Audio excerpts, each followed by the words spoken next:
కర్కాటక రాశి వాళ్లకు ఈ వారం అవకాశాలు కలిసి వస్తుంటాయి. తక్కువ శ్రమతో ఎక్కువ ప్రయోజనాలు కూడా పొందుతుంటారు. మీకున్నటువంటి పేరు ప్రఖ్యాతులు ఉపయోగపడుతుంటాయి. ఇంట బయట కొన్ని రకాల ఒత్తిళ్లు ఉన్నప్పటికీ నెమ్మదిగా ఆ ఇబ్బందులు కూడా తొలగిపోతాయి. వివిధ రూపాల్లో కొన్ని శక్తికి మించినటువంటి ఆలోచనలు చేయటం ద్వారా అనవసరమైనటువంటి చికాకులు మిమ్మల్ని మీరు కొని తెచ్చుకున్న వారవుతుంటారు. మీ స్థాయికి తగినటువంటి ఆలోచనలు ప్రయత్నాలు చేస్తూ ఉండండి. ఎటువంటి ఇబ్బందులు మీకు ఒత్తిడికి గురి చేయవు. అలాగే కుటుంబ పరిస్థితులు అన్నీ కూడా సానుకూలంగా ఉంటాయి. మీరు చేపట్టేటటువంటి పనులకు మీ కుటుంబ పెద్దలు అన్ని విధాలుగా సహకరించి మీ అభివృద్ధికి తోడ్పాటును అందిస్తారు. వ్యక్తిగతమైనటువంటి సమస్యలు ఏవైతే ఉంటాయో అవి నెమ్మదిగా తగ్గుముఖం పడుతుంటాయి. వృత్తి వ్యాపారాలు ఉత్సాహంగా ముందుకు వెళుతుంటాయి.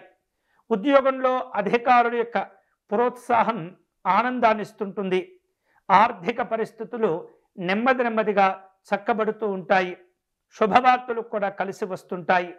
దూర ప్రాంతాల్లో ఉన్నటువంటి స్నేహితులను బంధువులను కలుసుకునేందుకు ప్రయాణాలను ఏర్పాటు చేసుకుంటారు. రాజకీయపరమైనటువంటి అంశాల్లో అనవసరమైనటువంటి వివాదాలకు విమర్శలకు దూరంగా ఉండేటటువంటి ప్రయత్నం చేయండి. పత్రికా రంగంలో ఉన్నటువంటి వాళ్లకు అనుకూలతలు ఉంటుంటాయి. గొప్ప ఆలోచనలతో ముందుకు వెళుతుంటారు.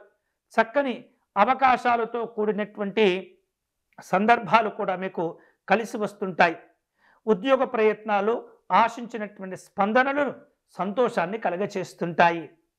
ఈ వారం కర్కాటక రాశి వారు శుభ ఫలితాలు పొందేందుకై శ్రీ మహావిష్ణువును పూజించటం, స్వామివారికి ప్రతిరోజు కూడా నమస్కారం చేసుకోవటం మంచిది. వీలైతే కనుక సత్యనారాయణ స్వామి ఆలయాన్ని దర్శనం చేసుకుని అర్చన నిర్వహించండి. విష్ణు సహస్రనామ స్తోత్ర పారాయణం మేలు చేస్తుంది.